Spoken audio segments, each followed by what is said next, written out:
Hermanos, Dios les bendiga, feliz sábado a todos. Deseamos que este día que es para el Señor Jesús, nos regocijemos en su presencia. Hemos llegado al final de esta escuela, pero nos sentimos contentos porque hay frutos muy importantes para vida eterna. Agradecemos a Dios por todas sus bendiciones y a todos los que participaron de una o de otra manera. Vamos a hacer una oración de rodillas para iniciar esta mañana con nuestra programación.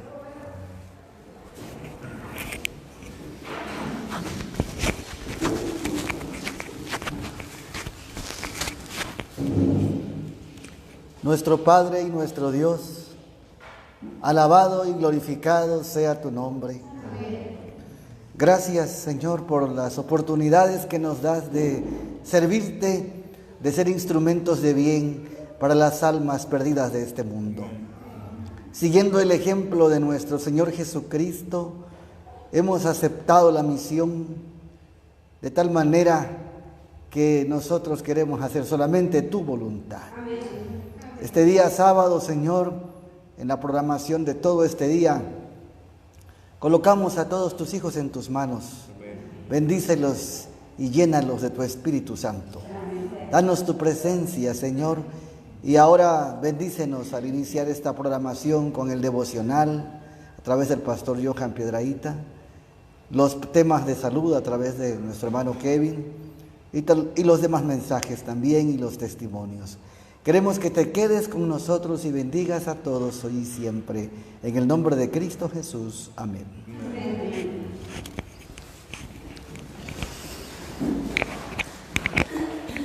Hermanos, esta mañana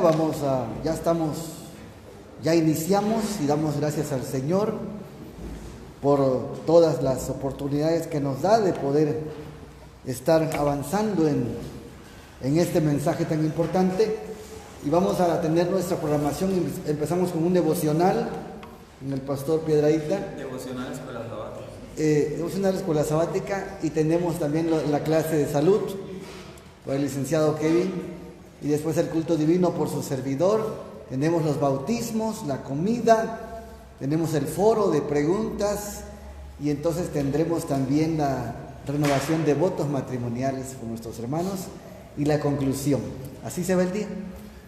¿Qué les parece? Bueno, si quieren podemos seguir una semana más, hermanos. ¿Sí? Gracias a Dios por toda su participación y deseamos que Dios les bendiga a todos.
Buenos días, hermanos.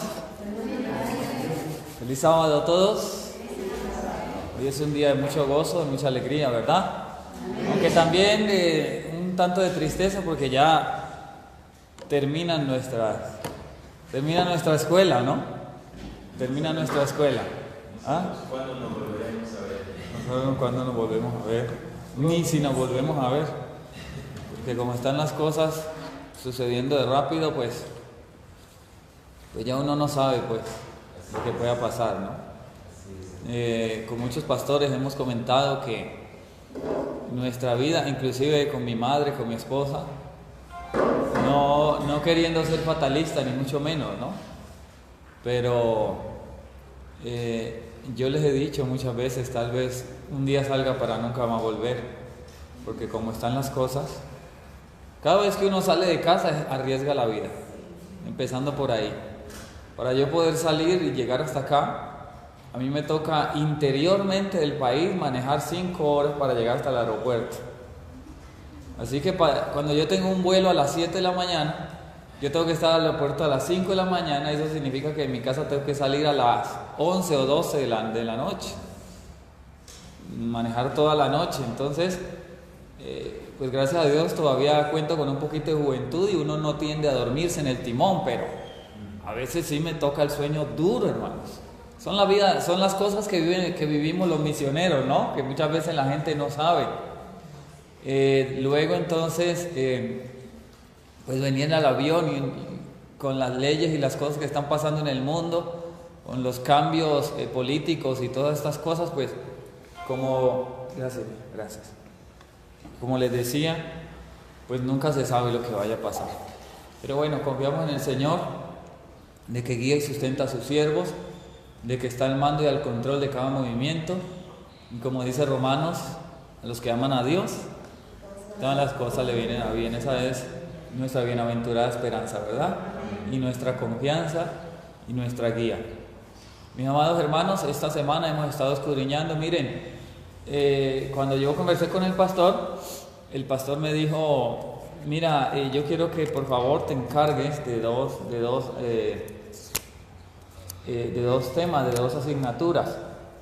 Y entonces me dijo: la primera, educación adventista, y la segunda, salir de las ciudades. Entonces yo le dije: no hay problema. Casi no hemos hablado de salir de las ciudades como tal, como tema, pero ustedes han visto que todas las clases de educación verdadera han estado entrelazadas con salir de las ciudades. ¿Por qué? Porque es imposible separarlas. No se puede separar educación verdadera de salir de las ciudades, porque como yo les decía en el primero o el segundo tema, mis amados hermanos, ningún niño puede ir a clases sin libros. Si un niño va a clases sin libros, el maestro no va a poder enseñarle, lo va a tener que devolver a la casa y decirle al papá: no, mire, consígale los libros al niño, porque si no yo no puedo seguir mi currículum, ¿no? Es igual en la vida cristiana.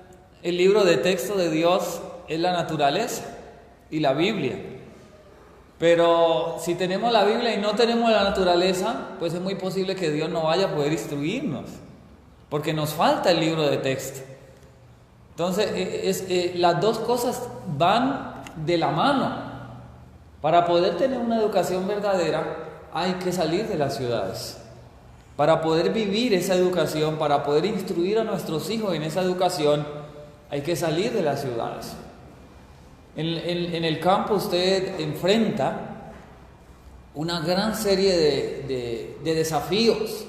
En el campo usted tiene que enfrentar al enemigo frente a frente cada día. Las malezas que crecen, los animalitos que vienen, las plagas que vienen y se comen lo que usted sembró, el invierno cuando no debe ser, el invierno muy fuerte o el verano muy fuerte. Ahorita, por ejemplo, cuando yo acabo de salir para acá, estábamos enfrentando el peor verano que hemos tenido en los 3 años que llevamos de vivir allí donde estamos. El peor verano. Todo estaba muy, muy reseco. Y hace como 15 días, mis amables hermanos, cayó un aguacero que fue tanta la felicidad que salimos a mojarnos en el agua con mis hijas, porque estábamos agradeciéndole al Señor que había llovido después de casi un poquito más de 3 meses de no llover, con unos vientos fuertísimos que eso sí que reseca la tierra. Así que muchas palmas se me murieron que ya habíamos sembrado, y varios arbolitos se me murieron desafortunadamente. Pero son las cosas que hay que enfrentar. Ahora toca sacarlas, volver a mover la tierra y volver a sembrar allí, porque tiene uno que insistir, y son las lecciones que Dios le va enseñando a uno. Es como vivir la vida cristiana, ¿verdad? Tú vas caminando en el diario vivir y ¡pum!, te caíste. ¿Qué puedes hacer? Tienes dos opciones: o te vences derrumbado, o te paras, te sacudes y continúas en el Señor. Y indiscutiblemente hay que pararse, limpiarse y continuar, ¿verdad? Así que pues es lo que se vive, ¿no?, en el campo. Y estas son las lecciones que Dios diariamente nos va enseñando. Lecciones de paciencia, lecciones de humildad. Fíjese, por ejemplo, en el libro de Ezequiel. Vamos un momentito al libro de Ezequiel, que hay una enseñanza allí muy importante en el capítulo 3. Ezequiel, el capítulo 3. Dice allí: el versículo 22. Me dicen si lo tienen, por favor. Ezequiel capítulo 3, versículo número 22. Dice Ezequiel: y vino allí la mano del Eterno sobre mí, y me dijo: levántate y sal, ¿a dónde? ¿Y sal a dónde? Al campo. ¿Ve? No le dijo levántate y sal a la ciudad. No le dijo levántate y sal al cemento. Le dijo levántate y sal ¿a dónde? A la naturaleza, ¿verdad? Ahora, ¿por qué Dios le da esa orden a Ezequiel? ¿Por qué? Note lo que sigue diciendo el versículo. Y allí, ¿en dónde allí? En el campo. Entonces iba a pasar algo. ¿Qué era? Hablaré contigo. Y la misma palabra nos llega a nosotros hoy y a nuestros hijos. Levántese y ¿qué? Y sal al campo. ¿Qué va a pasar allí? ¿Qué dice el Señor? Allí hablaré contigo. En el torbellino y en la turbulencia que se vive en medio del ambiente citadino, mis amados hermanos, uno no puede escuchar la voz de Dios. Fíjese que a mí me pasó algo muy interesante. Cuando yo vivía en la ciudad, estábamos en Río Abajo. Río Abajo es un barrio de Panamá. Justamente el apartamento donde nosotros vivíamos, digamos que como de aquí un poquitito antes de la calle principal, como la mitad, estaba la avenida principal, la Vía España, una de las vías más importantes de Panamá. Y piensen ustedes que allí pues nosotros estábamos acostumbrados a escuchar el pi, pi de los carros y bueno, toda esta turbulencia, la bulla, el ruido de los vecinos, los equipos de sonido de los vecinos, las malas palabrotas de los vecinos, porque vivíamos en aquellos edificios donde todo el mundo se escucha con todo el mundo. Así que era algo traumático. Había una cantidad de cosas como las que le conté en estos días de la luz de la luna llena en el huerto, ¿verdad? Que nunca la habíamos vivido nosotros, no sabíamos que eso pasaba así. Pero cuando tuvimos la oportunidad de salir al campo, comenzamos a experimentar otra clase de sonidos. Y ahora el sonido que reinaba era el sonido del silencio. ¿Saben ustedes que el silencio tiene su sonido? Y el silencio da una lección al corazón. El silencio da una lección a la mente para que el hombre vaya siendo transformado. Ahora, el sonido del viento. Cuando el viento ruge, cuando el viento sopla, mis amados hermanos, el Señor está mostrando su poder y su fuerza. A nosotros nos da unos vientos que si usted no está bien parado lo puede tumbar. Ahora, cuando llega la noche, entonces comienza la sinfónica celestial, la orquesta de Dios, que eso uno en la ciudad no tiene ni idea de qué es. Y comienza el grillo, y comienza el búho, y entonces la mente está escuchando todos estos ruidos, hermanos. La paz y la tranquilidad del color verde. Por eso el Señor puso al hombre en medio del huerto. Los colores, hermanos, tienen mucho que ver con el pensamiento y la calma del alma, con la transformación del carácter. Por eso es que usted ve, mire, y póngase a pensar esto, hermanos. Usted va a la ciudad está llena de colores atractivos. Usted va a un casino, por ejemplo, y los casinos no son blanco y negro. ¿De qué color son los casinos? Llenos de colores. ¿Por qué? Porque los colores impresionan la mente. Los colores le dan un mensaje a tu mente. Por eso la serpiente no era blanco y negro. Cuando la serpiente saltó y el sol le pegó, hermano, el destello de todos los colores, eso fue lo que a Eva la hipnotizó y ella terminó conversando con él. Por eso la policía, cuando se pone en la esquina, prende sus luces destellantes para que todo el mundo lo vea y sepa que allí está la autoridad. Porque los colores hablan a la mente. Y cuando Dios crea al ser humano, lo pone en medio del huerto y el huerto era verde. El verde da tranquilidad a la mente. El verde es un color que da paz a la mente. El verde es un color que, unido con el oxígeno, el aire limpio y puro que estás respirando en el campo, va a transformar tu mente. Y cuando esa descontaminación se comienza a dar en la persona, entonces podemos percibir la voz de Dios. Por eso el Señor le dijo allí a Ezequiel: levántate y sal al campo, y allí hablaré contigo. Pero antes de que el Señor hable con nosotros, es menester que en nosotros se registre algo importantísimo. Y conforme a lo que hemos estudiado esta semana, es algo para lo cual este sistema no nos programa. Mire lo que dice el siguiente versículo 23. Y me levanté. Ezequiel no era rebelde, así como nosotros hoy. Ezequiel era atento. Dice, me levanté. ¿Y qué cosa? Y salí al campo. A nosotros Dios nos da esa orden hoy y nosotros empezamos, ¡ay, Señor! Pero, empezamos así como ¿no? No, al campo no, a aquella ciudad que está allá, mira que es pequeña, mira que es bonita, mira que es simpática, no hay muchos, no hay muchos habitantes, déjame ir allá. Eso era lo que Lot le decía a Dios, ¿no? Y así empezamos nosotros a buscarle requeñeque. No es que la araña, no es que la culebra, no es que los mosquitos. Ay, es que no hay luz, no hay energía. Ay, es que no hay internet. Y el agua es corriente.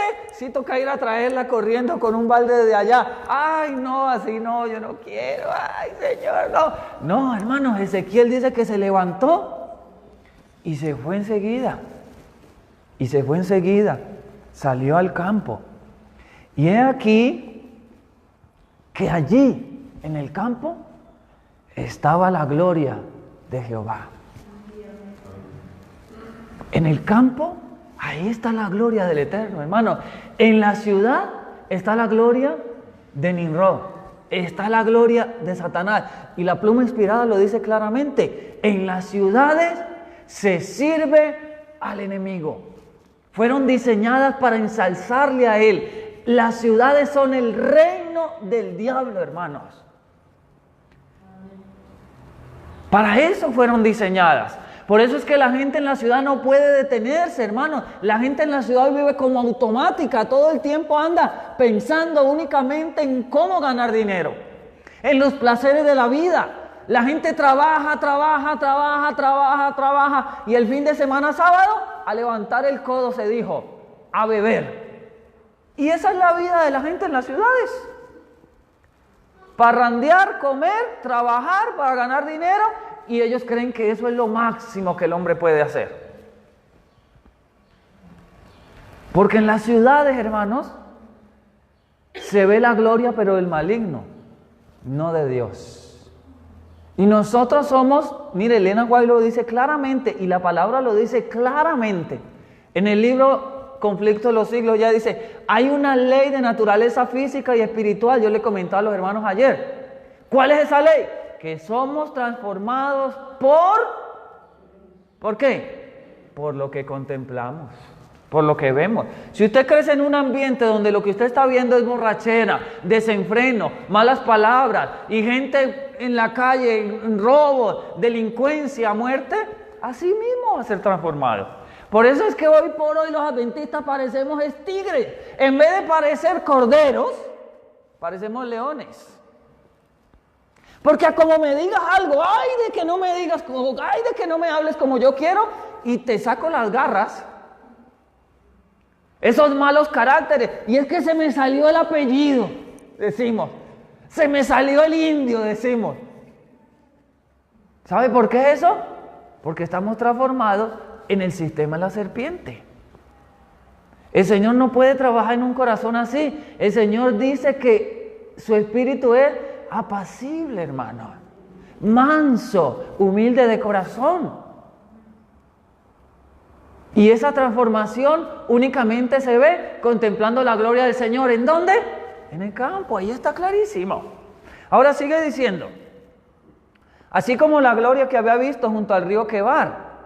Y cuando Ezequiel contempló eso, en él se registró algo que nosotros necesitamos. Lo más importante para nosotros, hermanos, la necesidad más urgente, como decíamos en estos días en la meditación, que tiene la iglesia hoy, es la unción de su Espíritu, el derramamiento del Espíritu de Dios, la necesidad de la piedad primitiva, hermano. Eso es lo más necesario para la iglesia hoy. Pero déjeme decirle una cosa, no se puede registrar el proceso de la unción del Espíritu Santo en el corazón de la iglesia si el corazón de los de quienes componen la iglesia no es un corazón manso y humilde. Necesitamos ser humillados hasta el polvo. El Señor Jesucristo lo interpretó y dijo: tienes que caer ¿sobre qué? Sobre la roca. Necesitamos caer sobre la roca. ¿Sabe por qué? Porque somos altivos y orgullosos. Pensamos que esto es nuestro y que nosotros lo manejamos. Y el Espíritu Santo no puede manifestarse en un carácter tal.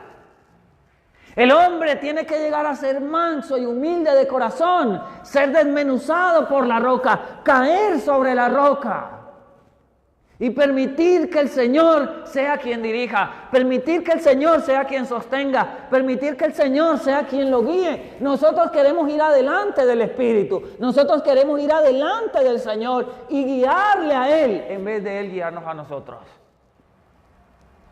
Porque fuimos adoctrinados a la manera de Nimrod. Necesitamos, hermanos, caer sobre nuestro rostro. ¿Y saben dónde se da eso? En el campo. Por eso fue que Ezequiel dice, y ahí, contemplando la gloria del Señor, ¿qué pasó? Caí rostro a tierra. Rostro a tierra. Hermanos, no que yo lo haya alcanzado todo, hermanos, me falta un furgo, pero les voy a contar una cosa personal, un secreto, y no le cuenten a nadie.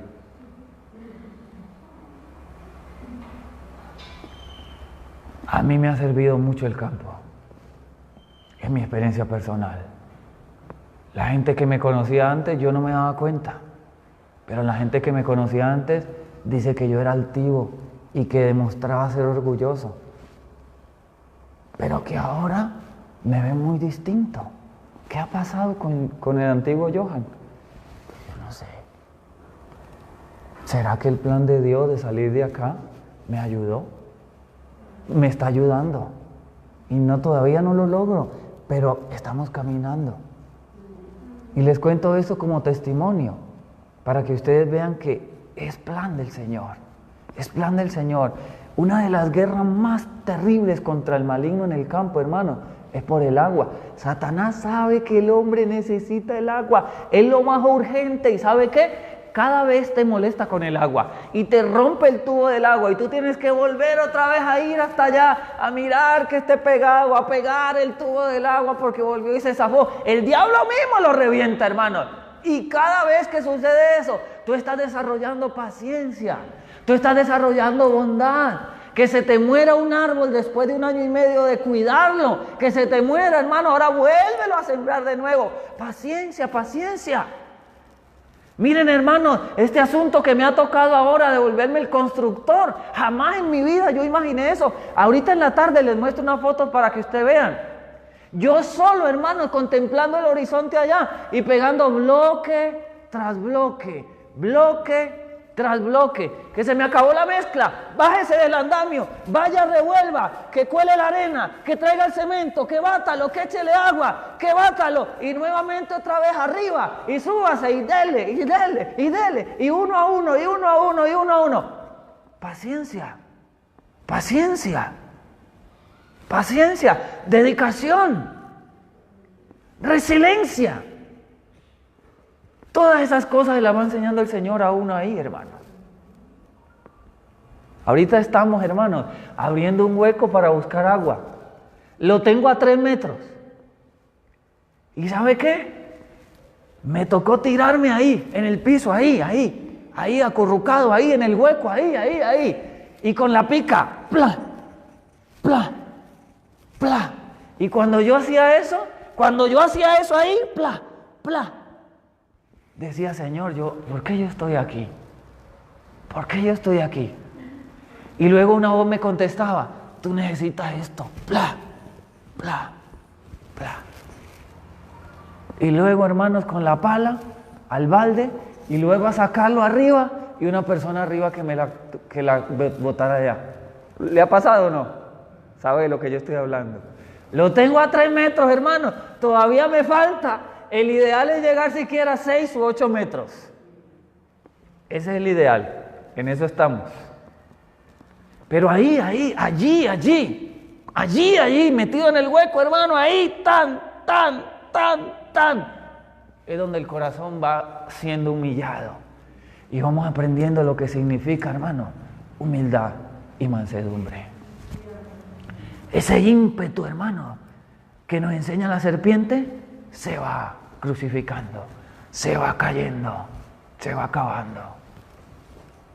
Eso le pasó a Ezequiel en el campo. Por eso pudo ver la gloria del Señor y cayó sobre su rostro. ¡Qué lección! ¡Qué lección! Por eso no puede ir el campo ni la educación divididos. Las dos cosas van de la mano. Él aprendió. Ahora, una vez, hermanos, una vez que Ezequiel fue humillado y cayó sobre su rostro, entonces se registró de lo que nosotros venimos hablando. Siguiente versículo. ¿Qué dice? Entonces entró el Espíritu en mí. Amén. Aleluya, gloria a Dios. El plan del Señor, hermanos. Cada persona, escuchen esto, cada persona que milita en estas verdades tiene que vivir su éxodo. Es imposible llegar al cielo sin vivir nuestro éxodo.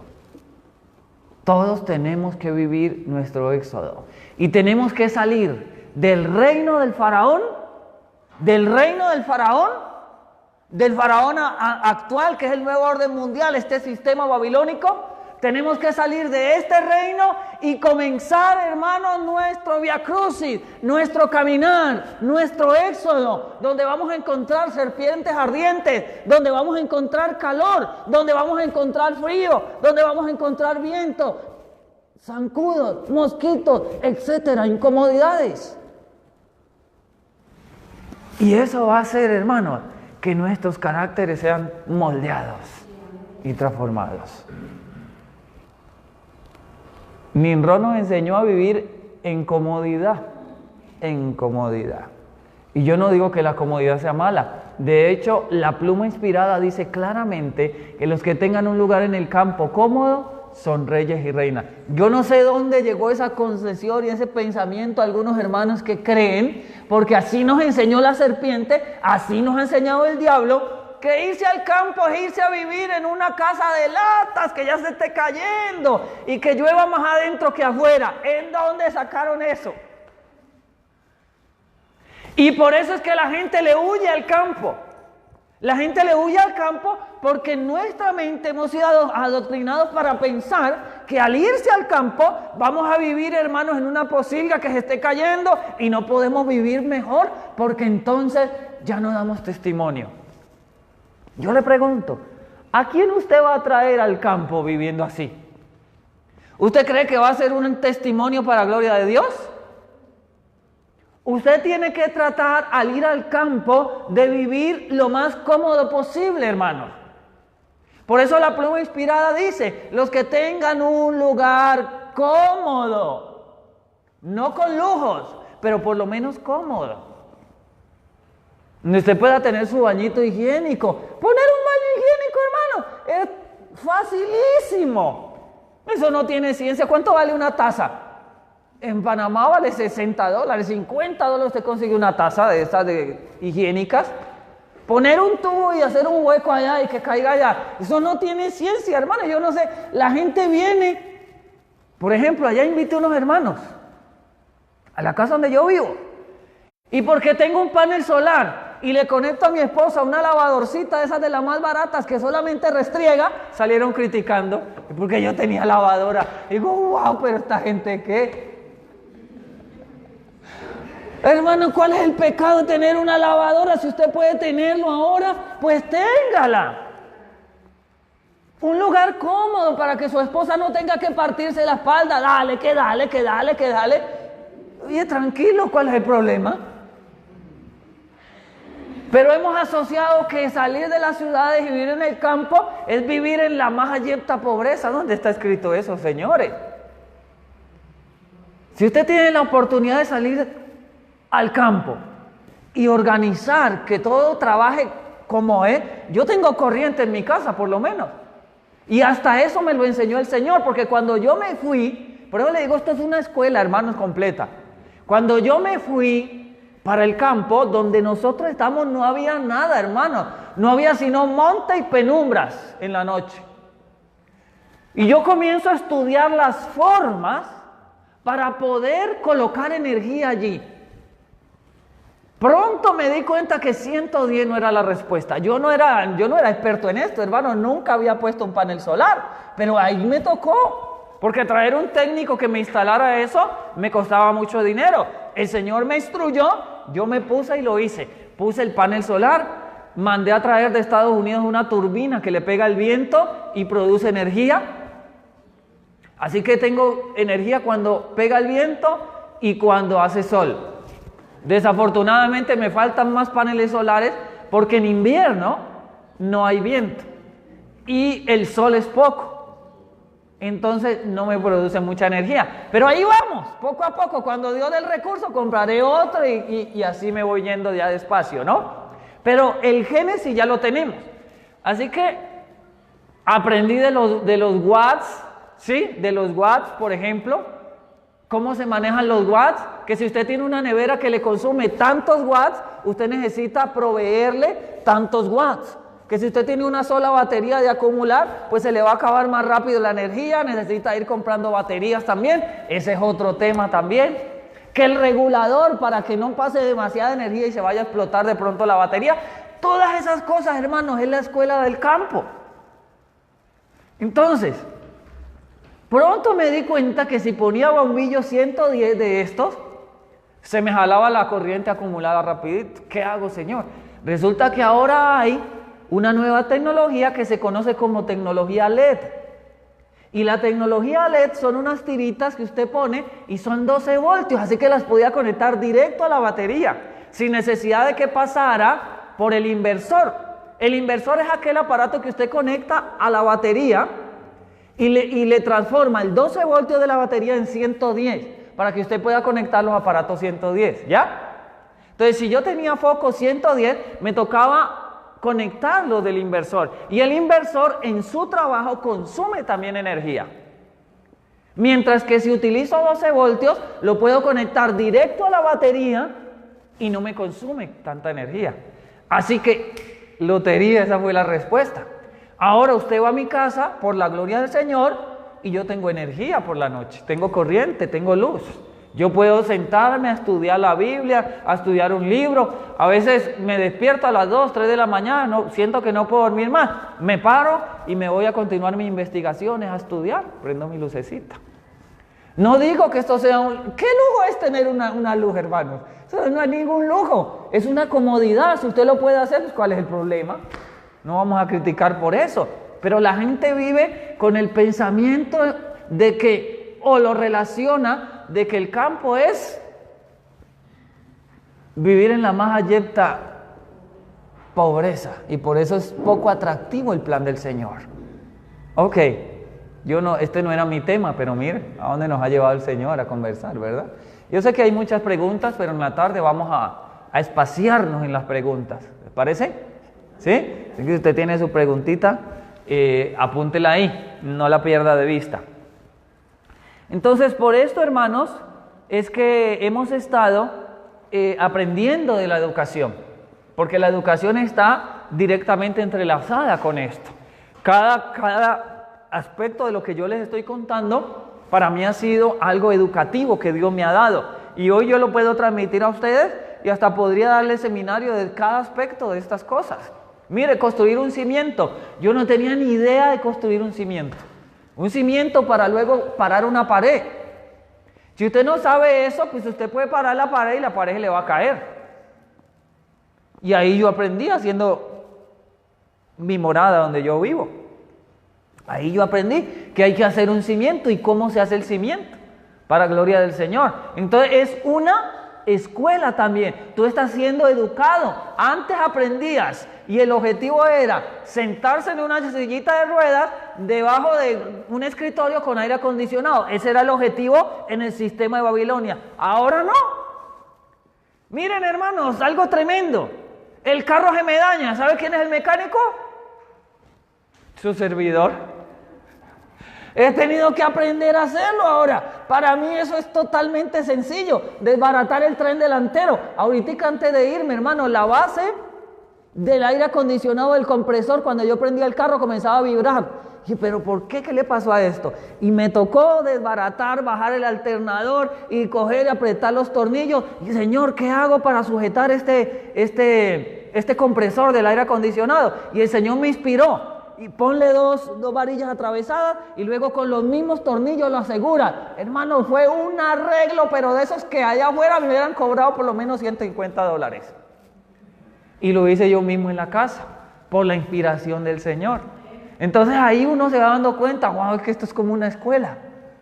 Una escuela. Y Dios te permite a ti acumular esos conocimientos para luego transmitirlos a otras personas. Eso es el principio de la educación.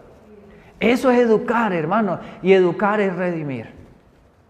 Amén. Ahorita acabamos de ver unos videos que queremos implementarlos allá, y se los recomiendo que los vean. Hay unos videos en YouTube que se llaman Sembrar Agua o Siembra Agua. Y es sorprendente porque hay unas técnicas allí que se utilizan para uno llamar el agua, para que el agua aparezca. Eso sí, yo no sé, yo no lo he hecho todavía, pero eso es lo que se recomienda ahí. Hay varios videos que se abre un hueco y se le pone arena, luego se le pone azúcar morena, luego se le pone sal marina, y luego se le pone azúcar morena y se tapa. Y con el tiempo, eso llama el agua, atrae el agua y el agua luego comienza a gotear allí. Eso se llama sembrar agua. Lo vamos a implementar allá para ver qué tan fidedigno es. Pero imagínense eso, hermano, no teníamos ni idea que eso se podía hacer. Atraer el agua a través de estas técnicas, sorprendente. Entonces todo esto es educación. Educación para la vida eterna. Amén. Vamos a abrir nuestra Biblia en el libro de Mateo, capítulo 28. Mateo capítulo 28 y el versículo número 18, 28-18. ¿Ok? ¿Lo tienen?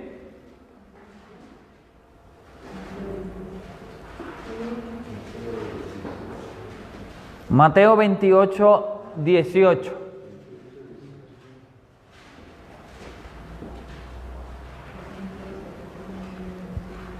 Jesús vino y les habló, ya en la resurrección, ¿ok? En la resurrección dice, Jesús vino y les habló diciendo, toda potestad me es dada en el cielo y en la tierra, ¿amén?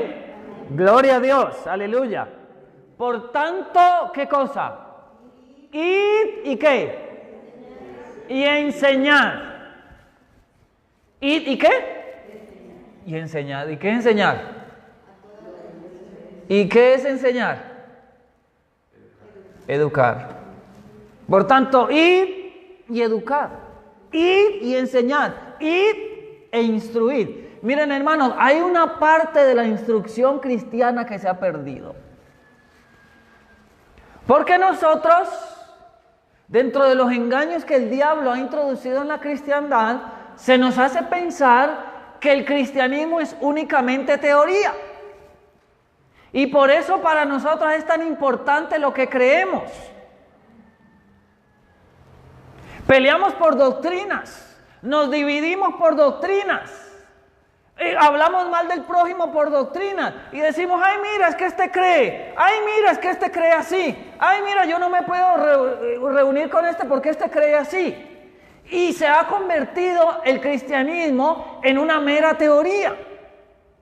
Déjenme decirles una cosa. Para Babilonia, para el sistema de la serpiente, poco importa lo que usted crea. Poco importa. Para Babilonia lo más importante es lo que usted viva. Si usted no vive esa instrucción en su vida, mi amado hermano, es muy posible que la serpiente se lo eche al bolsillo. Es muy posible. Porque Babilonia no va a venir a preguntarle a usted, ay Kevin, a ver, dame la profecía de los 2300 días. Y si tú me la das de memoria, y si tú la crees, entonces yo te voy a dejar comprar y vender. ¡No! La serpiente no va a venir con eso, hermano. La serpiente va a venir y si tú estás apremiado con lo que Dios dijo que tenías que hacer y que vivir, entonces ahí tú serás un estorbo para el sistema. Pero de resto no. La carta, metas esto en la cabeza, la carta, el as bajo la manga de Satanás no es teoría, es una realidad. Y esa realidad va a ser que él va a tratar de cortar el suministro para que tú no tengas tus necesidades básicas. Y eso no es teoría, eso es una realidad tangente. Y la preparación para nosotros enfrentar eso tiene que ser una realidad tangente, con vejigas en la mano, con ampollas, con mugre de barro, embarrándonos allá. Esa realidad, hermano, es la que va a poner a temblar al nuevo orden mundial. Miren, al único, escuchen esto, al único que el sistema del nuevo orden mundial teme, ¿saben a quién es? ¿Saben quién tiene el poder en el nuevo orden mundial? El agricultor. Por eso la serpiente lucha a través de la reforma industrial por sacar el productor del campo y traerlo a la ciudad. Hay una cita, pastor, perdón. Sí. Dice el profeta que la ley dominical no aplica en el campo. Imagínense eso. ¿Dónde está la salida? No aplica. Por eso aquella cita, miren, escuchen esta cita, donde el salmista dice, alzaré mis ojos a los montes. La mayoría de nosotros leemos así, porque nuestras Biblias las han traducido así. Alzaré mis ojos a los montes. ¿De dónde vendrá mi socorro? Pregunta, ¿verdad? Pregunta. Déjenme decirles que no es así. Eso es una afirmación. Alzaré mis ojos a los montes, ¿de dónde vendrá mi socorro? Amados hermanos, a los únicos que el nuevo orden mundial teme es a los agricultores. ¿Saben por qué? Porque el agricultor no depende del sistema de la serpiente. El poder está en la agricultura, hermanos. Y nuestros hijos cada día se vuelven más tecnológicos y menos agricultores. Yo le decía a mi mamá y a mi esposa cuando íbamos en el carro cargado y lleno de cosas, los lunes en la mañana íbamos para el proyecto, íbamos ahí en la saltadera, ¿no? Y la cantidad de hojas de zinc arriba, porque a mí me tocó inventarme, junto a mi hija, diseñamos un sistema para amarrarle a la camioneta, hermana Mari, la camioneta así como la suya, necesitábamos poner arriba carriolas de estas, ¿ve? Estas carriolas de techo que tienen 6 metros de largo, y unas hojas de estas de zinc que tienen 7 metros de largo. Y la camioneta tiene como más o menos unos 5 metros de largo, así que quedaban extremadamente largas y eso me aplastaba el techo de la camioneta y no queríamos dañarla. Entonces, ¿qué hacemos, Señor, para meter esto? Y para entrarlo para allá, hermanos, un carro no llega. Y si te cobra, te va a cobrar arriba de $100 por un solo viaje. No, olvídalo. ¿Qué hacemos, Señor? Oiga, y nos pusimos con lápiz en mano con mi hija y yo le decía, a mí me parece que si soldamos aquí le damos la vuelta. Y yo no sabía soldar, imagínense. Compré una maquinita aquella de soldar, hermanos. Y uniendo estas carriolas, así como están estas dos, porque aquí estas dos están encontradas una con otra, comencé a practicar ahí, a practicar. Ahora soy un soldador profesional, para gloria del Señor. Todas las carriolas de mi casa las soldé ahí con esa maquinita de soldar. Así que le digo, a mí me parece que si soldamos aquí, soldamos acá, hicimos el croquis y efectivamente. Compré los tubos cuadrados de 1 pulgada y cortamos, cortamos, empatamos, hice un cuadrado, ¿ok? Así. Hice un cuadrado, hermana María, ¿me entiende, no? ¿Verdad? Un cuadrado, ¿sí? De tubo. Después de que hice el cuadrado, Entonces ahora sí, le dije a ella, bueno, páralo allá, páralo adelante. Así que ella lo paró, yo prendí la camioneta y me metí justito ahí, apenas y pasan los vidrios, apenas. Y metí el carro hasta la altura de las puertas. ¿Sí? ¿Me están siguiendo? Ok. Luego de que metí el carro hasta la altura de las puertas, lo subimos y por debajo, ahora el problema era asegurarlo al chasis. ¿Cómo hacía? Y piensa, hermano, y pídale dirección al Señor. Hasta que el Señor me dice, cadenas. Claro, cadenas. ¿Y con qué las aseguro? Y pienso yo y digo, bueno, con un candado la puedo asegurar. Y luego el Señor me dice, no, tornillos. Claro, tornillos. Así que compré unas cadenas. Tráelo, hermano, por favor. Compré unas cadenas. Corté unos pedacitos de cadenas como de este largo, hermanos. Por debajo del carro, metido abajo del carro, lo engancho en el chasis del carro, ¿sí? A ver, vamos a ver si podemos. El arte de dibujar no es parte de mis dones, pero algo podemos hacer. Lo que yo hice fue algo como esto, ¿sí? Así. ¿Ok? ¿Sí? Esto fue lo que hicimos con mi hija. Ahora el carro lo metí aquí, el carro quedó así. ¿Ya? O sea que esto quedó más o menos como a la altura de la primera puerta. ¿Sí? Aquí lo dibujé a la segunda puerta, pero bueno, estaba por aquí. ¿Entendemos? Ahora, por debajo el carro tiene un chasis. Y el chasis tiene dos sostenes, dos columnas, podríamos decir, principales, que son las que sostienen todo el chasis. Esas van desde el principio del carro hasta el fin del carro. De esas agarré las cadenas, le di la vuelta aquí y luego aquí entonces crucé esta parte, la crucé aquí y cerré con tornillos. Y quedó bueno. Aguantaba lo que yo necesitaba. Gloria a Dios, lo logramos. Ahora fuimos acá, lo amarramos con unas sogas así para que él no se fuera ni para allá ni para acá. ¿Ok? Ahora sí, entonces, atrás del carro hice otro burro para que me cargara la parte de acá y aquí entonces tiré así, hermana, ¿me están siguiendo, verdad? Tiré así las carriolas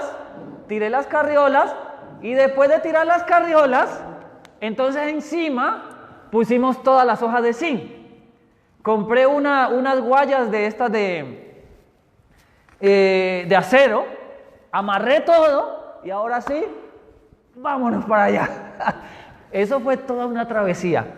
Así que cuando nosotros íbamos llegando los lunes con todas estas cosas, en medio de la carretera destapada, mala, embarrada, yo orando y pidiéndole al Señor que esto funcionara, que no se fuera a ir a caer, hermano. Una vez se nos cayó, con un amigo que me estaba ayudando, se nos cayó, pero todavía estábamos en la ciudad, así que no estábamos todavía allá. Bueno, eso fue otro tema. El asunto es que mientras nosotros íbamos entrando, Kevin, y todo sonando, lunes tipo 7 de la mañana, toda la gente de allá, del campo, venía ¿qué? Venía saliendo. Y yo le decía a mi mamá, qué ironía, qué contradicción, ¿no? Mientras los hijos de Dios luchamos por salirnos al campo, la gente que no conoce al Señor lucha por salirse para las ciudades. Pero es que ese es el plan del nuevo orden mundial. Sacar a la gente del campo y hacinarla en las ciudades para que nadie produzca. Porque el que tiene el poder, hermanos, el que tiene el control en el nuevo orden mundial es aquel que produzca sus propios alimentos. Y déjenme decirles una cosa, eso no es fácil, porque hay que luchar contra la serpiente. Hablar es facilísimo. A mí me encontró un hombre allá en Dominicana y me dice, pastor, ustedes dicen que la iglesia es Babilonia, ¿eso no es? Pero así, con un tono desafiante.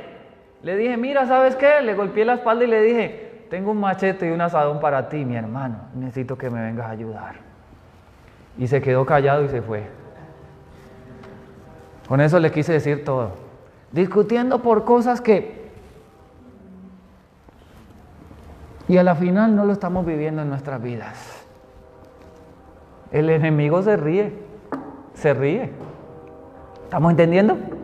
Cada cosa es un desafío, hermano, y cada cosa es una educación. Es educación. Muy bien, entonces el Señor nos mandó aquí, ¿a qué? A enseñar. Amén. Enseñar a todas las naciones. Yo quiero contarles un poquito, mis amados hermanos, aunque les digo la verdad, ya no sé si dar el tema o no. Me provoca quedarme conversando con ustedes un poco, porque yo les veo cara de signo de preguntas. A ver, ¿tienen alguna pregunta? ¿O no? ¿O todo está muy claro? ¿Ah?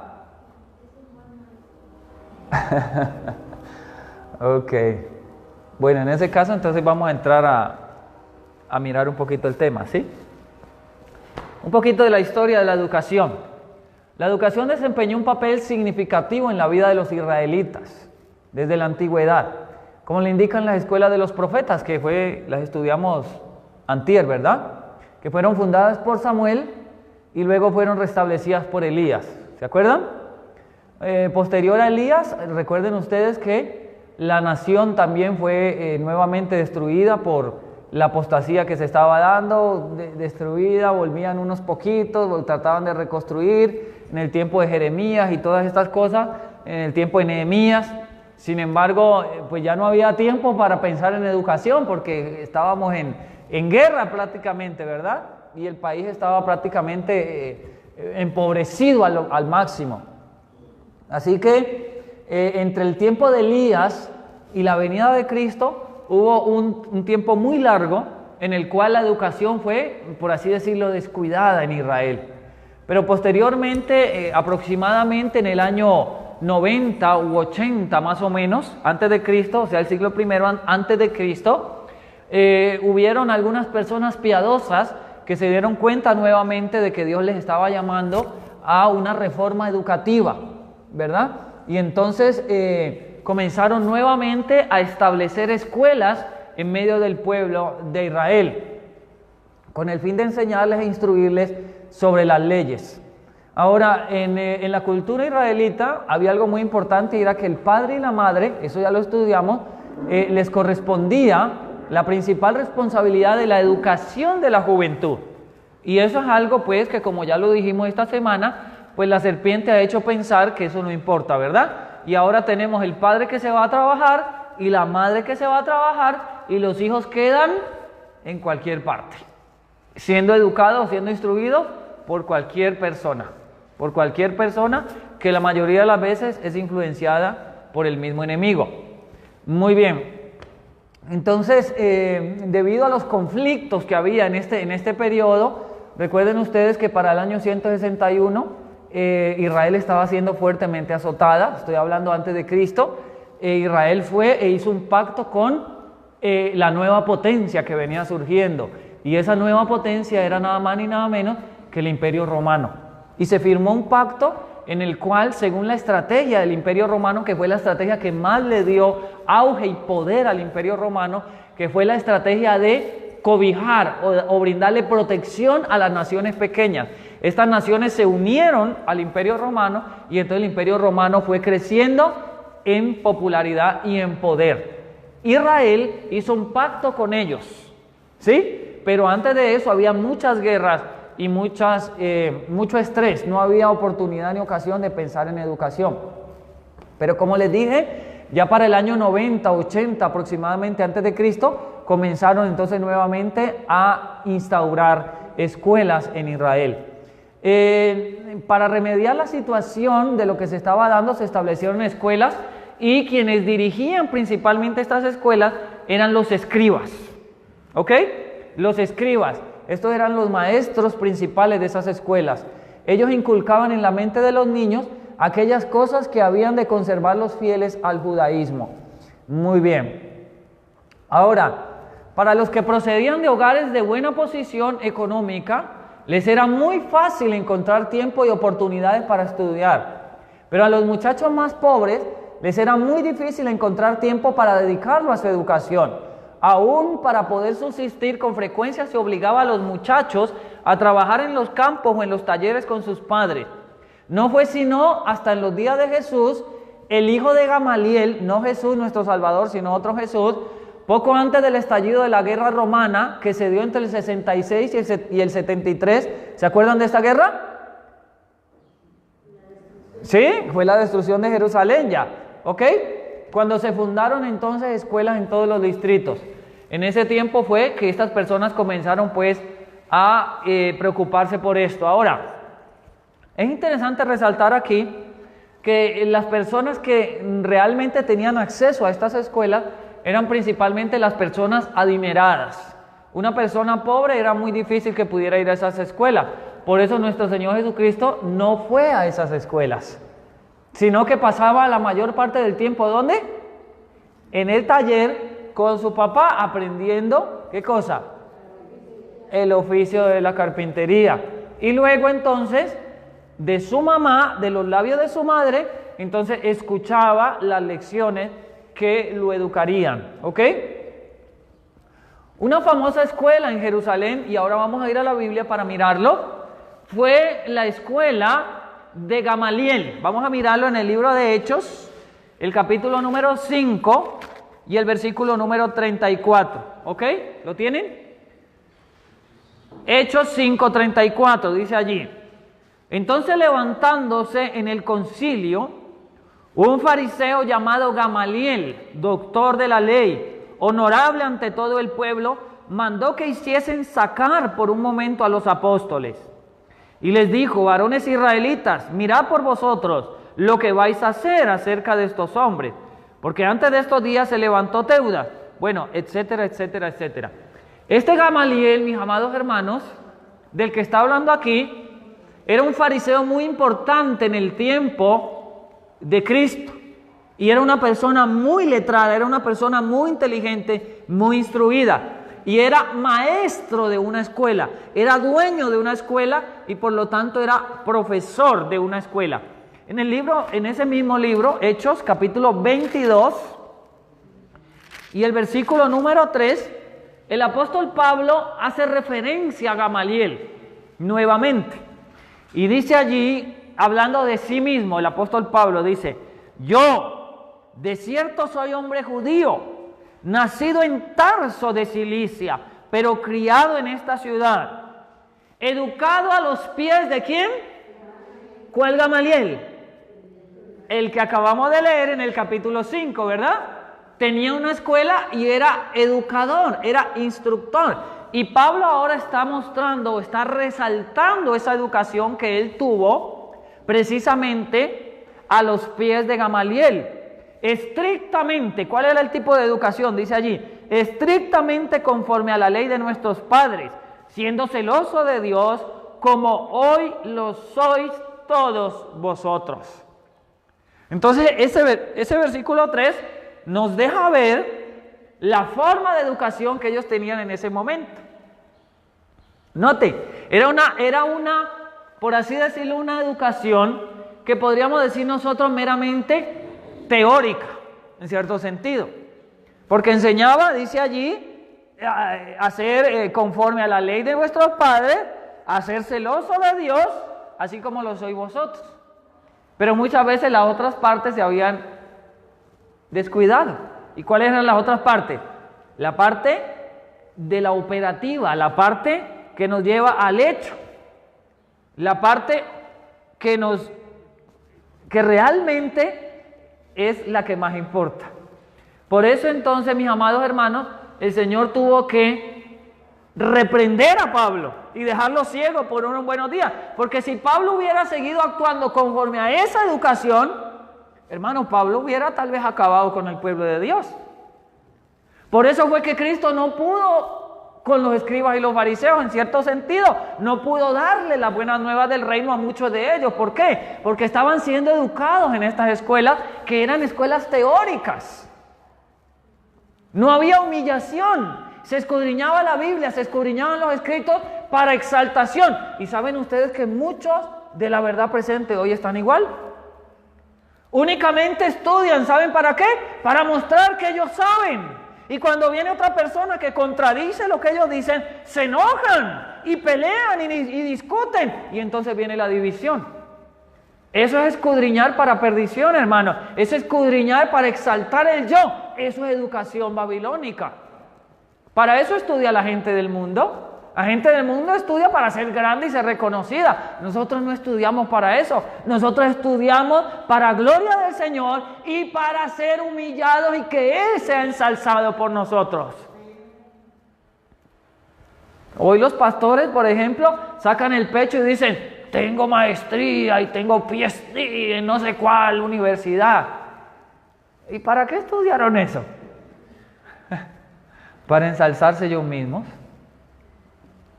La falsa educación, hermanos, educación de la serpiente.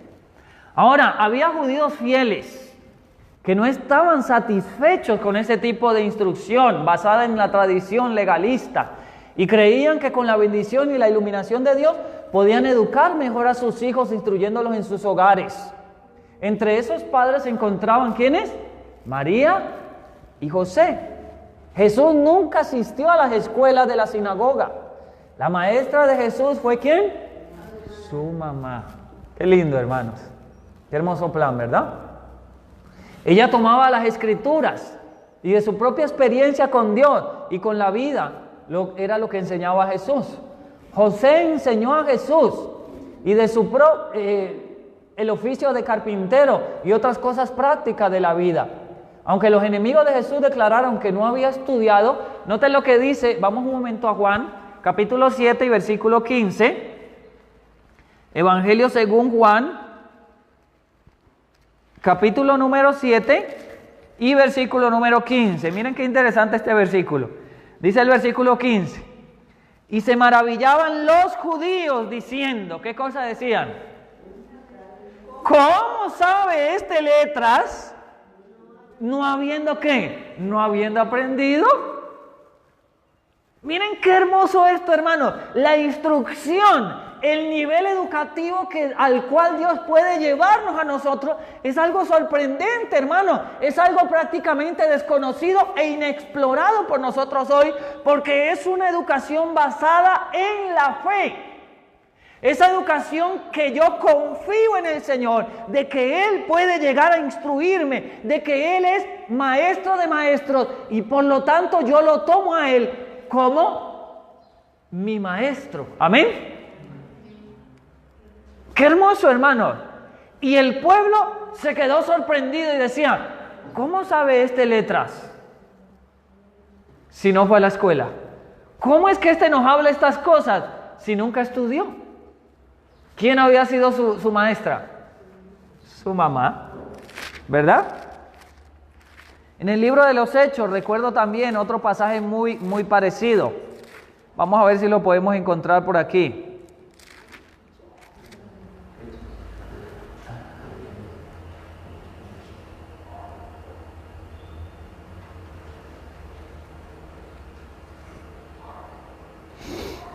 Aquí está el capítulo número 4, el versículo 3 de Hechos. Miren lo que dice allí. Ahora, en esta ocasión, hablando de los apóstoles del Señor Jesucristo. La gente, los escribas y los fariseos, los judíos, estaban preocupados por la obra que estos hombres estaban haciendo en Israel, en Jerusalén. Y dice, entonces viendo el denuedo de Pedro y de Juan, y sabiendo que eran hombres sin ¿qué? ¿Sin qué? Sin letras. Hechos 4:13. Sí, Hechos 4:13. Y sabiendo que eran hombres sin qué? O sea que no habían estudiado. Pero miren el denuedo con que hablaban. Miren el arrojo con que hablaban y el entendimiento y la autoridad que mostraban cuando hablaban. Eso sorprendió ¿a quiénes? A los escribas y los fariseos que habían sido educados e instruidos en las grandes universidades. Dice, y sabiendo que eran hombres sin letras e ignorantes, ¿qué hacían? Se maravillaban y reconocían que habían estado con el maestro de los maestros, gloria a Dios. Mis amados hermanos, El Señor quiere darle a su pueblo aquella instrucción y aquella educación que va a hacer que el mundo se maraville. Déjenme decirles una cosa, hermanos. Hoy es menester que nosotros tengamos una instrucción plena. ¿Saben por qué? Viene el tiempo y está próximo en que tendremos que enfrentar a los ilustrados del mundo. Y los ilustrados del mundo, mis amados hermanos, no son huesos fáciles de roer. Esa gente sabe. Y usted y yo tenemos que llegar a ser más brillantes que ellos. Por la gracia del Señor. Ustedes ven cómo Kevin se para aquí de una manera majestuosa, dirigido por el Espíritu Santo, y da cada nombre y cada aspecto y cada detalle. ¿Lo han visto?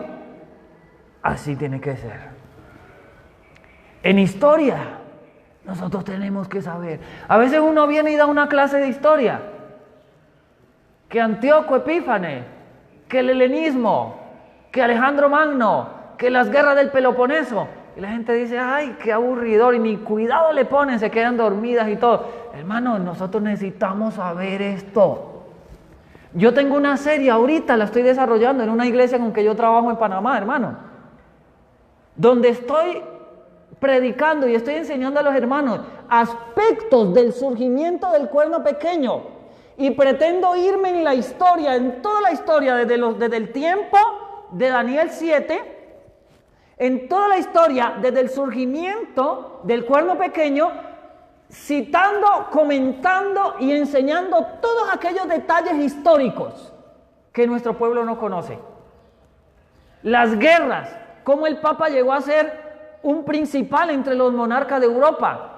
Cuando fue sitiada, por ejemplo, cuando Carlos Magno, cuando por ejemplo Pipino, que fue uno de los grandes que ayudó al sistema papal a surgir, cuando vino entonces la herida de muerte, mis amados hermanos, ¿quién era Napoleón? ¿De dónde venía Napoleón? Y todas esas cosas, hermanos, hasta llegar a la venida de Cristo. Yo le calculo a eso que va a tener por lo menos unos 50 temas esa serie. Apenas voy por el cuarto. Pero le hemos enseñado a los hermanos quiénes eran los presbíteros, los padres de la iglesia, una vez que murieron los apóstoles. Cómo se introdujo el misterio de iniquidad en la iglesia, hermanos. Todos esos son aspectos que nosotros debemos de manejar.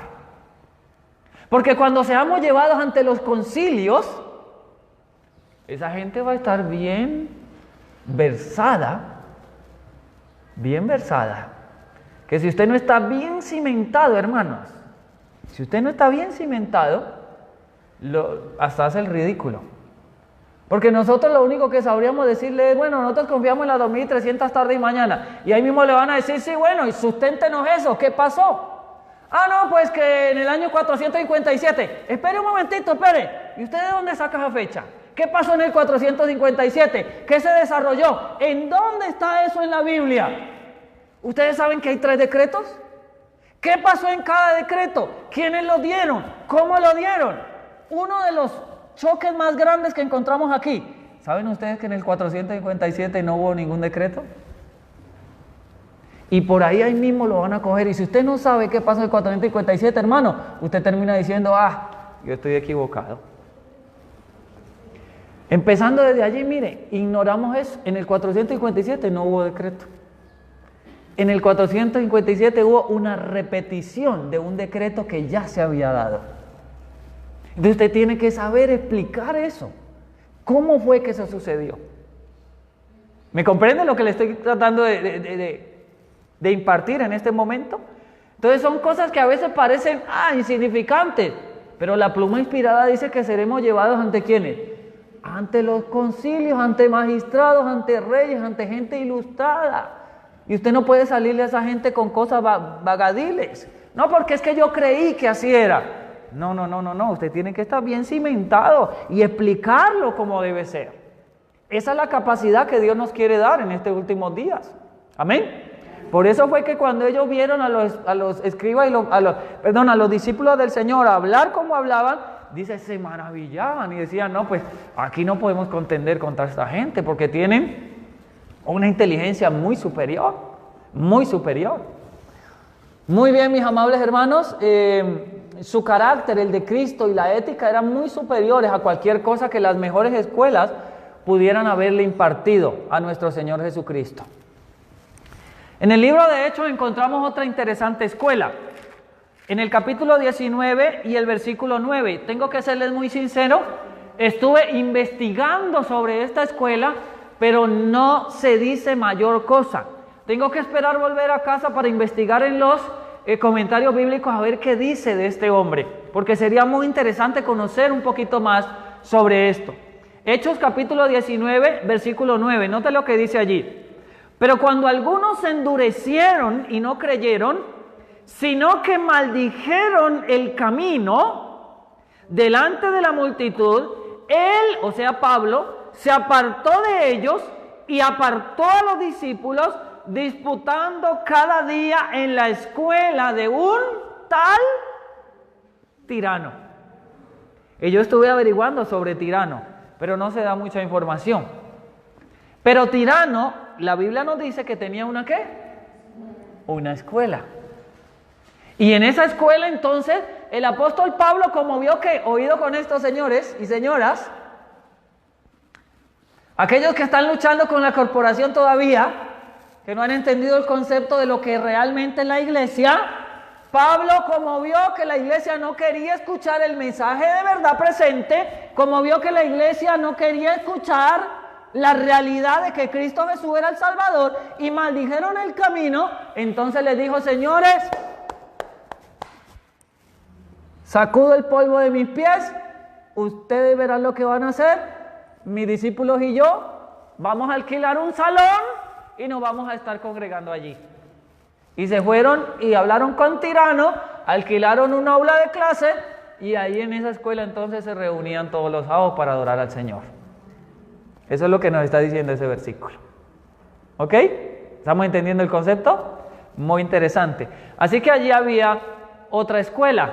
En el capítulo 21 del mismo libro de Hechos y el versículo 37, encontramos una interesante narración también. Dice el versículo 37, y cuando estaban por meter a Pablo en la fortaleza, dijo al tribuno, miren, Pablo estaba por ser apresado. ¿Ok? Vamos siguiendo la narración, la narrativa. Pablo estaba por ser aprisionado. Pero ahora Pablo le dice, oye, one moment please, ¿ok?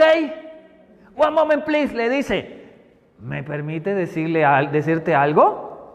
Y entonces el tribuno lo miró y se quedó sorprendido y aterrado y dijo, ¿sabes griego? ¿Sabes griego? Le dijo, ¡wow! Se quedó sorprendido porque él dijo, este pobre ignorante que va a andar sabiendo nada. Y resulta que el hombre era instruido. Entonces, mis amados hermanos, ahí encontramos básicamente el fundamento de la educación que se daba en aquellos días. Que dicho sea de paso, hermanos, no es malo aprender. Si usted tiene la oportunidad de hacer un curso de inglés, pues hágalo. Aunque yo no recomiendo que sea presencial, sino más bien online, que usted no tenga que mezclarse con la gente porque es que esa corriente te lleva. Pero actualmente, déjenme decirles una cosa, hermanos, por el internet usted puede hacer todo. Mi clase de médico misionero, yo lo hice por internet, en una de las mejores escuelas norteamericanas, que es Wildwood. Ahí yo hice la clase de médico misionero, y todo lo hice desde mi casa, por internet. Por internet, clases de todos los idiomas. Por internet, hermanos, hay una cantidad, todo lo que usted quiera estudiar, ya lo puede estudiar por internet. Entonces, si usted tiene la capacidad económica de pagar un curso, pues no es pecado hacerlo, prepárese para gloria del Señor. Ahora, no deje que eso le robe el tiempo que hay que dedicarle al Señor, por supuesto, ¿no? Pero si tiene la oportunidad de hacerlo, pues hágalo. Pablo era una persona ilustrada, habría aprendido en las universidades y en determinado momento pues eso le sirvió. Aquí este hombre se quedó sorprendido y le preguntó, oh, ¿sabes griego? Qué bonito una persona, por ejemplo, que para gloria del Señor sepa inglés o francés. Eso se necesita también en la obra de Dios. A veces uno va a predicar a la gente y no sabe manejar el inglés, se necesita un traductor, ¿verdad? Ok, ahora conectando esto con el tiempo actual. Dice, la educación en los buenos tiempos de antaño no era muy buena. La sociedad no consideraba que alguien era educado a menos que fuese muy culto en griego y latín. Ese era, por así decirlo, el talón de Aquiles educativo. Tú no podías ser, y dicho sea de paso, ese pensamiento también nos lo han enseñado a nosotros hoy. Si nosotros encontramos una persona, por decir, nosotros encontramos una persona que sea médica misionera, que sepa, por ejemplo, zapatería, que sepa, por ejemplo, cocina, que sepa, por ejemplo, modistería, y nosotros encontramos ese tipo de personas y nadie le pone cuidado. Pero si viene aquella persona con saco y corbata y se para aquí y dice, yo estudié en la universidad tal, ¿qué pasa ahí mismo? Todos quedamos destellados, ¿sí o no, Kevin? Por eso es que hoy hay aquella contrariedad, hermanos, de que viene don Perico los palotes de afuera, que trae saco y corbata y estudió y tiene, y nosotros sacamos miles y le damos. Pero al médico misionero local, que no tiene sueldo, que entregó su vida para servir al Señor y que no tiene, como dijo Cristo, ni dónde poner la cabeza, a ese no le damos ni un peso. Eso tiene que cambiar, porque eso es parte de la falsa educación, hermano. Eso es falta de equidad y de justicia entre el pueblo de Dios. Tanto es digno la persona de saco y corbata que estudió allá, como es digno también nuestro humilde médico misionero, que aunque no estudió en la universidad, ha dedicado su vida para servir al Señor. Y la iglesia tiene el deber de apoyar a esa persona, mis amados hermanos. Y estoy hablando de la parte económica. Hermana, por supuesto, adelante, que sea breve.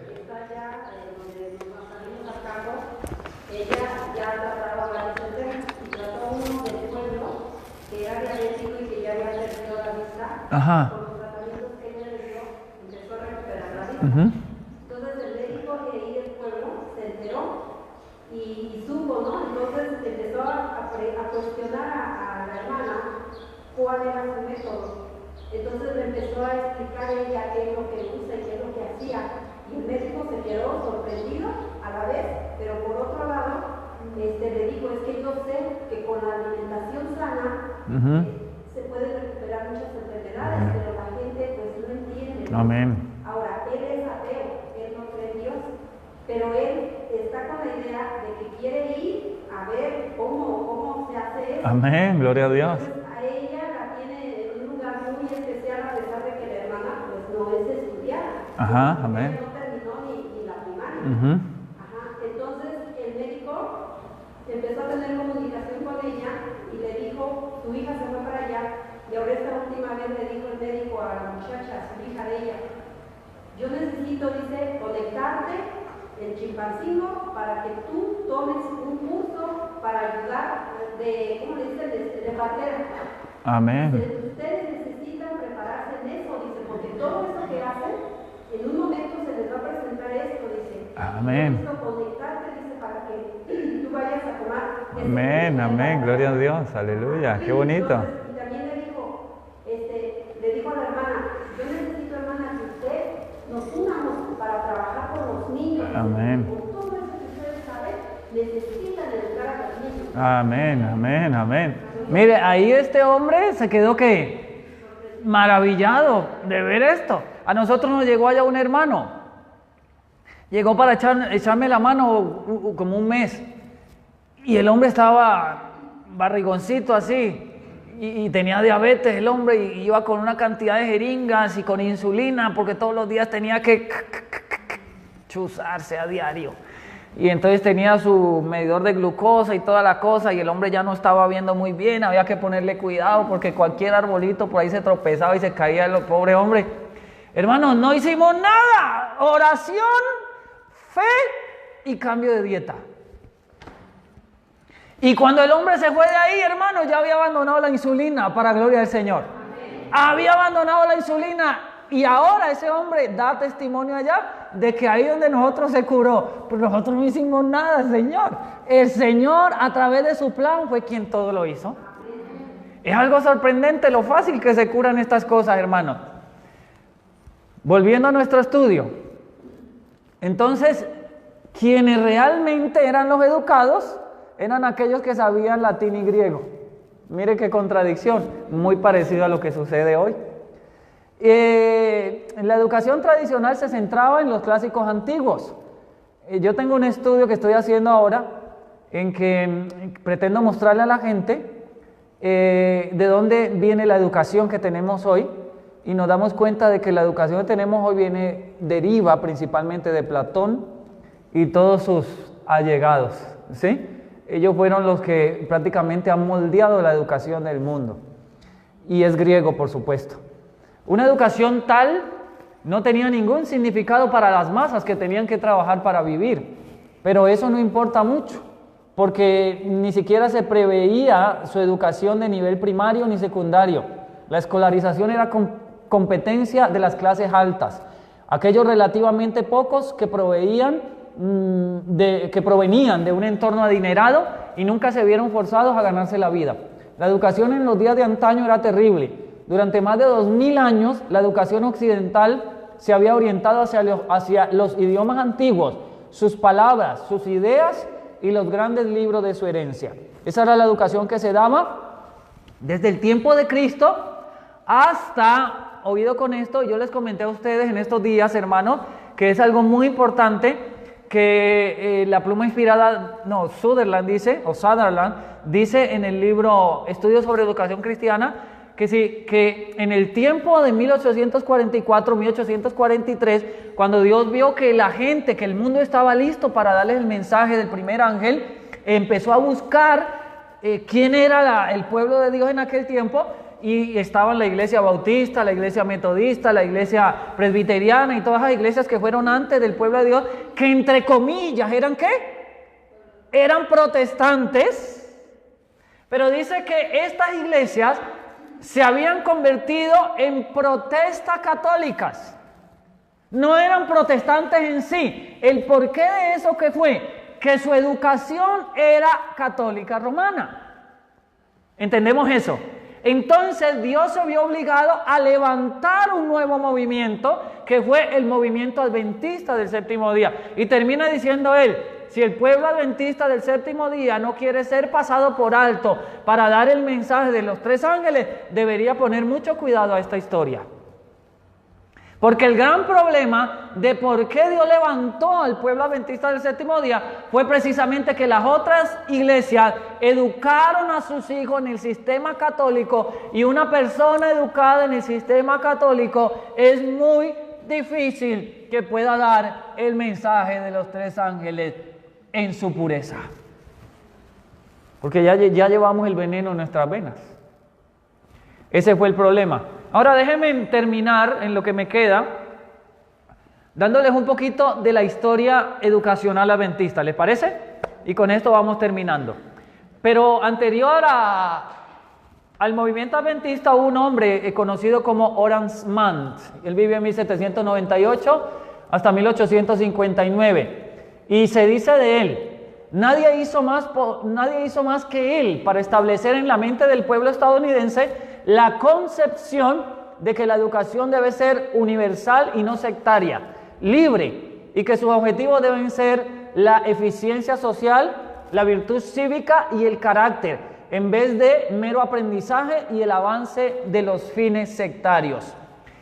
Horace Mann y sus amigos trataron no solo de poner la educación a disposición, sino también hacer que fuera práctica y saludable. Sabían que no serviría de nada el educar la mente si el cuerpo de los niños estaba enfermo. Y esa es la educación que hoy nosotros vemos en el sistema de Babilonia. Los niños están sentados durante casi 7 u 8 horas diarias, hermanos. No hay ejercicio. Las aulas son encerradas y llenas de virus y de bacterias, dice la pluma inspirada. Y muchas veces los niños encuentran la enfermedad y la muerte en estos lugares.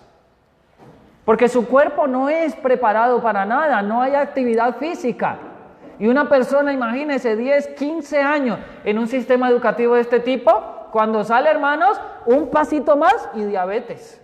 Un pasito más e hipertensión. Un pasito más y está listo ya.